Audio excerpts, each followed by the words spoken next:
What is going on, everyone? My name is Andy. Welcome back to another FPL video. In this one, we're looking at 5 kind of undervalued players. So I've already done a best value players video very early on when FPL first launched. So this is kind of revisiting it, but they're not necessarily super cheap players. They're possibly players that for whatever reason we weren't talking about early on, and now we should probably be giving them a little bit more consideration, possibly for a spot in our Gameweek 1 sides, for whatever reason it might be, which you'll find out in the video. So if you enjoy it, please do give it a like, hit that subscribe button, and let's jump into the first player. So first up is Mahrez, who I have talked about a little bit, but mostly in relation to other players, not really about on his own, whether he's worth 9 million, whether he should have a spot in our Gameweek 1 teams. One of the reasons I quite like him is his price point. So you can go down to Havertz. Maybe if you could find some money from somewhere, you can kind of go up to Sancho, up to Son. A lot of us are going to have kind of 6.5 to 7 million pound midfielders outside of Salah and Fernandes, and it's difficult to move up from that position without like massively downgrading elsewhere.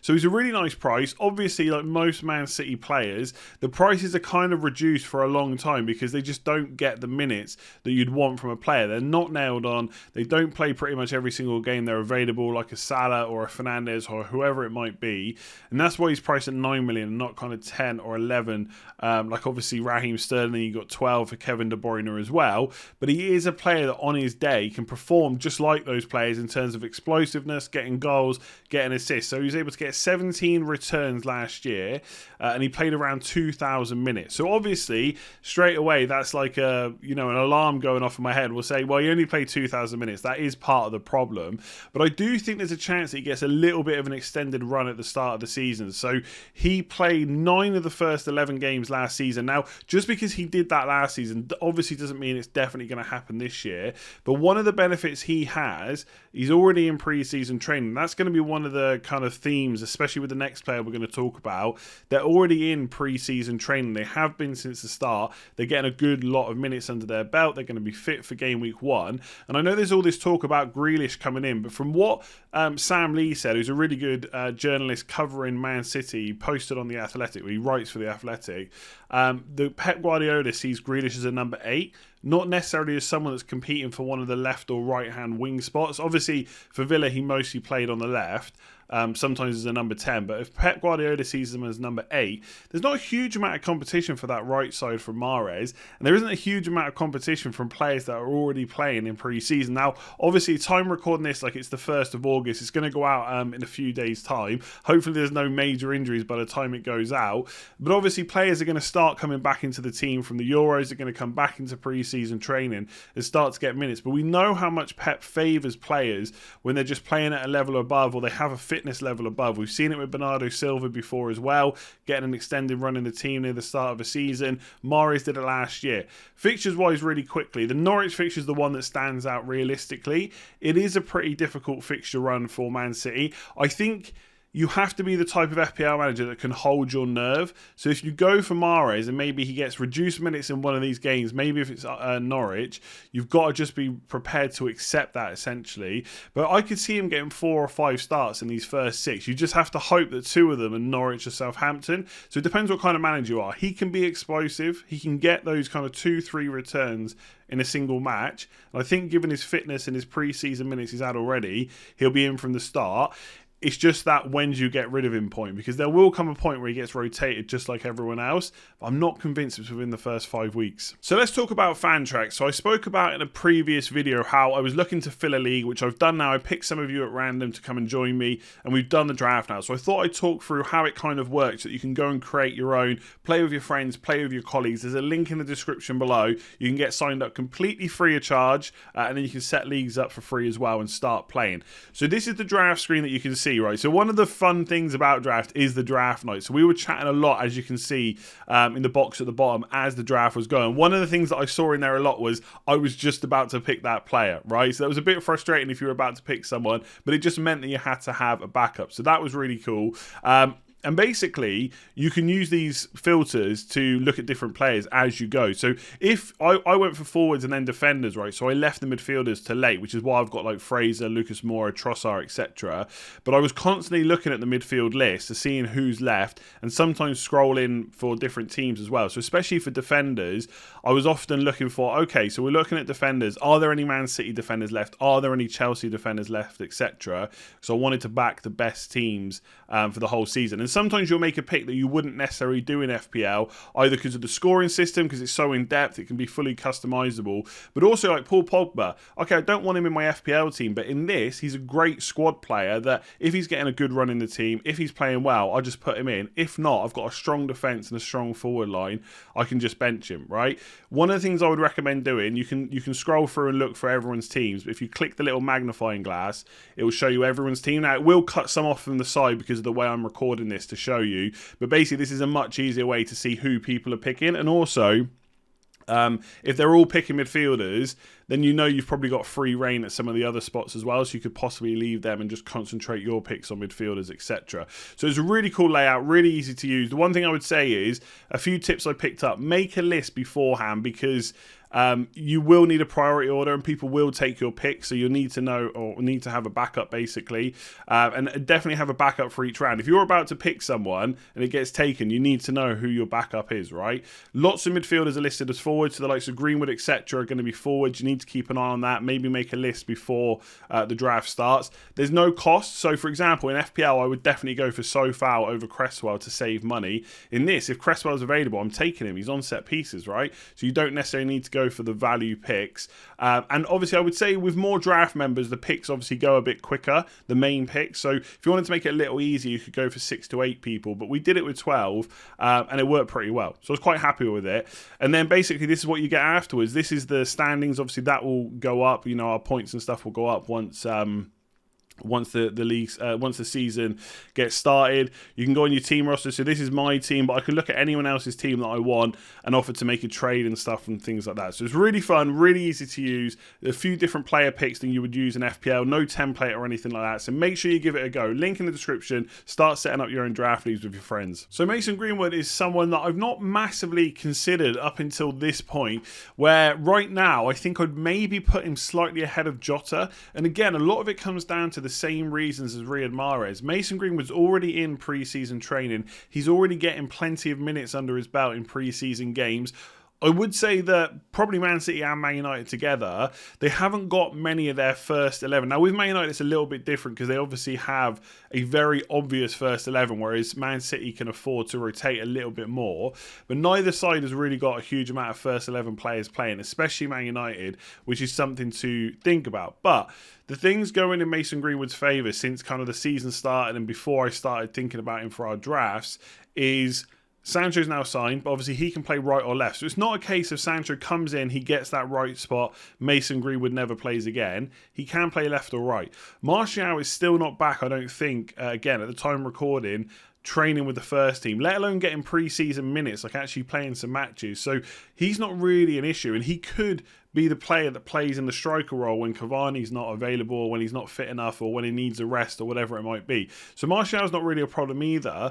We now know that Rashford needs surgery as well, which we've kind of known for a little while, but we now know that he's going to miss the start of the season. So realistically, I'm thinking about how Man United will set up. Bruno Fernandes hasn't played pre-season minutes yet, but he will soon because he's back with the team. And obviously there was a bit of a COVID situation where Man United got tested, but they all seem to be fine. But they did miss an extra match, which is a bit unfortunate, but Mason Greenwood in particular should be fine to go forward. So I would not be surprised if Man United line up in a 4-2-3-1 like they usually do, potentially a 4-3-3, but I don't see it, to be honest. And it could be Sancho on the left, Fernandes in the middle, and Greenwood on the right. The only reason that I see that maybe not happening is if Pogba doesn't get played in the double pivot. Like if he's available and fit for game week 1, if he doesn't get played in the double pivot, he could play on the left, which means Sancho on the right, and then Greenwood misses out. But I just think the fact that Greenwood's already in pre-season training, he's already getting minutes under his belt in games as well, it just puts him ahead of the rest, right? Obviously, the Fernandes and co are still going to play, they're super fit, but it's not like Ole Gunnar Solskjaer's had a problem playing Greenwood before. So I think all that kind of puts him at an advantage over some of the other players. In terms of his points per match is quite low, but he does often get brought on for minutes at the end of games, which obviously doesn't help that number. We are ideally getting him in because we hope that he's going to get a few starts. I would say a bit like Mahrez, he probably is a player that eventually you're going to want to get rid of because his minutes will be an issue. But for the start of the season, bearing in mind Man United's first 4 fixtures are quite kind, he could be worth a punt at 7.5. And if you look at that 7.5 million and below bracket, I still stand by what I've said all along. Rafinha looks great. You know, Buendia looks quite good, but there's no like massively standout. This is the best option in that bracket, right? A lot of people like myself, they do think that Rafinha is the one, but if you need a second one, there's not a huge amount of options. So you compare him to Jota, but are Jota's minutes any more safer than Greenwood's? I'm not sure they are. And the way things stand, I wouldn't be surprised if Mason Greenwood maybe starts the first 2, 3, maybe even the first 4 fixtures. But obviously we're going to have to keep an eye on pre-season. But the numbers are looking good as long as he can get kind of up to 80, 90 minutes most games. And I think he's only going to improve, right? I don't see him this season being that striker that he wants to be and maybe the club see him as. He's going to continue on that right side. And with Rashford out, Martial not back training yet, he could get the minutes at the start of the season. Right, I want to start the Callum Chambers bandwagon. Now, straight away, let me talk about the fixtures. I know that Chelsea and Man City are not good fixtures. You don't really want to play him in those in either of those game weeks, right? I fully get that. So you're going to have a defence that can cope with it. So a lot of people are looking at like Brighton and Leeds defence to rotate. The Arsenal and Leeds defence is quite a good rotation as well. So if you didn't want 2 Brighton players, which you may or may not want, obviously that's up to you, you could have Sanchez in goal and just get rid of Veltman or whoever it might be. Lamptey obviously is not going to be fit to start anyway, and go for Chambers instead. Now, is he completely nailed on? As things stand, most Arsenal fans seem to think that he is. There's a couple of right backs at the club. That's where he's been playing, which is Cedric and Bellerin. But there's lots of talk about Bellerin going. Like, for a while, Bellerin was obviously Arsenal's first choice right back, but that is just not the case anymore. And it looks like Chambers is going to start the season. My biggest worry would be that we play him for Brentford, and then we don't really want to play him for Chelsea or Man City, which is fine. He's only 4.5 million. He's benchable. But then we get to game week 4, transfer window still open, and they bring another right back in, and suddenly that's a transfer you don't really want to make. But on the flip side, his attacking numbers are pretty good if he can get the minutes, right? You look at his expected goals and his expected assists, 0.21 per 90 is proper decent, right? We're talking like Luke Shaw style numbers, but he's only 4.5 million. He's also only 0.4% owned, so there's a little bit of a differential. And I just remember there was a game last year, I think it was 3-3, right, with Arsenal and West Ham. So obviously not good for the clean sheet, right? I fully get that. But I had Kieran Tierney in that game, and I had to keep watching as they just kept attacking down the right. Chambers put in loads of good crosses, and he did seem like a pretty good attacking right back to me. Whether or not he's, obviously we've seen him play centre back before, so whether or not that's still his favoured position or where the club want to see him long term, I don't know. But he can do a job on that right, and they've just put out a team today as I'm recording this to play Chelsea, and it looks fairly first team to me. Maybe Ben White to come in, and Chambers was in that team. So I think he's a possible option. Look, there's lots of 4.5 million options who are safer. Fofana, Ayling, maybe even Llorente at Leeds as well, possibly Veltman at Brighton. But if you want to do something a little bit different, target those fixtures. Bearing in mind, if you can rotate and if he does keep his place, Brentford, Norwich and Burnley are pretty good shouts for a clean sheet. He's very attacking. And I do think Arsenal defence will improve this year as well. And they were already fairly decent last year. So I'm pretty high on Arsenal. I think they're going to improve this season from a defensive point of view. And I'm just going to try and start a Callum Chambers bandwagon. I genuinely think if he gets the minutes, he's a really good option for 4.5. So I think I'm saying this right. It's Bryan Mbuemo, 1.3% owned midfielder from Brentford, only 5.5 million. So this kind of price bracket hasn't been talked about a huge amount because, one, a lot of people are spending a little bit more on their midfielders, maybe Rafinha, Buendia, etc., that we've seen a lot. Harrison, 6 million plus.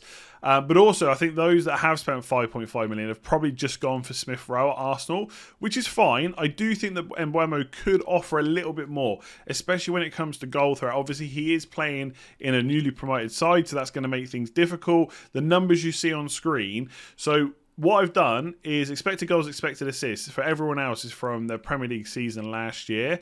For Mbuemo, it's from obviously the Championship. So straight away, you've got to not question the numbers, but you have to reduce them a little bit to get to a Premier League level. And also they're from a slightly different source, which isn't ideal, but it's not very easy to get Championship numbers. So expected goals and expected assists was 0.54 altogether. That's pretty decent. Even if you reduced it a bit to come into the Premier League, he's still going to be a good option for 5.5 and hopefully a little bit more goal threat than someone like Smith Rowe. Now, I messaged someone on Twitter called FPL Dummy Tommy, or FPL Dummy Tom, I think it is, who's a big Brentford fan. And I messaged him basically to see if he's nailed on, and he seems to think he will be. Now, one thing that happened last year was he played in a variety of positions. So usually it's on the right-hand side of a front three, but when Brentford switched to a 2 up top formation with wing-backs, he has played up front with Tony as well, which is really promising for 5.5 million. He has also played right wing back, but Tom, when I messaged him, doesn't think that's likely to happen, but he should be pretty much nailed on. So the fixtures are looking okay. I mean, Arsenal was a tricky fixture, obviously, first game. You'd much rather have Smith Rowe. And in game weeks 4 and 5, obviously, Arsenal have decent fixtures as well. So maybe they do win the fixtures battle. But when they've got to play Chelsea and Man City in 2 and 3, maybe having a slightly... they haven't got as many green fixtures, Brentford, but they haven't got as many kind of really difficult fixtures either until you kind of get to game week 6. So it could be decent. This is the kind of player like Tony that if they do really well early on, they will be a bit of a bandwagon because they are on the cheaper end of their kind of position. So Tony's one of the cheaper forwards, and then Mbuemo is going to be one of the cheaper attacking midfielders as well. Obviously, there's loads of 4.5s, but we don't care about them because they're not usually scoring and assisting. So 19 returns last year. That was in the Championship, not including the playoff. Pretty much nailed. Did rotate a little bit, but for 5.5 million, I don't know, if you're going down to that kind of price anyway, I mean, Smith Rowe's okay. Not that exciting. I don't think he has too much goal threat, really. Maybe that'll change. He's got the number 10 shirt now. Maybe he'll be playing week in, week out. Arteta will get him further forward, trying to score goals. But I just think with Chelsea and Man City in game week 2 and 3, you can maybe do something a little bit interesting. So I'm saying Bryan Mbuemo. Okay, so Ben White's not really under the radar because he's 17.8% owned. A lot of people had him from Brighton knowing that he was moving to Arsenal, but he has now officially made the move. So a lot of people have talked about whether he's a better option or a worse option at Arsenal. Personally, I think he is a better option, right? You can make the case that a Brighton defender is better than an Arsenal one, especially early on in the season because of fixtures. But there's other players like Veltman, Lamptey when he's fit that you'd rather have over Ben White, whereas Ben White absolutely nailed in an Arsenal team where, okay, we got Chambers, but maybe there's a slight concern about his minutes and everyone else is a little bit more expensive. For me, he becomes a better option at Arsenal than he was. I just wouldn't have chosen him at Brighton, right? He is kind of the, if Chambers is the exciting pick, Ben White is the boring pick, right? You're just getting clean sheets, possibly the odd bonus point here and there. Not likely to get you many goals, right? He played a lot of minutes last year for Brighton. 0 goals, 0 assists, right? You even look at his kind of defensive abilities, and one of the things he's maybe not quite as good at as other things is his aerial ability, right? Winning the ball in the air. So I wouldn't necessarily expect him to be getting too many goals from set pieces, corners, free kicks, or getting assists either. But that's not necessarily a bad thing, right? Yes, we want the exciting picks, but sometimes if you can get into a good defence that's going to get a good few clean sheets, bearing in mind, again, Brentford, Norwich and Burnley are decent opportunities for that, and then you got bonus points on top of it, that's good, right? He's 4.5 million. If he gets you 6 points against Brentford, Norwich and Burnley, so 18 altogether, that's great, and he's cheap enough that you can rotate him just like Chambers. I do think if we knew, or we were hopeful going into the season, that Chambers was going to be the first choice right back, and they weren't looking to swap him out for someone else or transfer someone in, I do think he's the better option. But if you want to play it safe and obviously just have someone that's pretty much going to be nailed and play week in, week out, then I do think Ben White is the better option now that he's moved from Brighton. And again, you could rotate with someone like Ayling or Llorente at Leeds rather than going for the Leeds-Brighton rotation, because again, a lot of people have got Sanchez and they might not want to double on both. So I like Ben White now he's moved. I still wouldn't want to play him against Chelsea or Man City. He is a bit of a boring pick, but for 4.5 million, if he picks up the odd clean sheet here or there, that's all you really need. So there we go. That is it for this one. Let me know what you think about the 5 players I've spoken about in the comments section below. I know that some of them have got slight minutes concerns, but I think at the start of the season, especially Greenwood and Mahrez should be good. And Mbuemo is a slightly different option. Then you've got 2 4.5 million defenders at Arsenal that I think are pretty decent. Well, I'm quite big on Chambers right now, but let's see what happens before Gameweek 1. And let me know who you don't think is being talked about enough in the comments below as well. Give it a like if you enjoyed it. Hit that subscribe button if you're new around here. And don't forget to check out Fantrax if you haven't already. There is a link in the description below. I'll leave that video there. There'll be another one out tomorrow. Until then, I'll see you soon.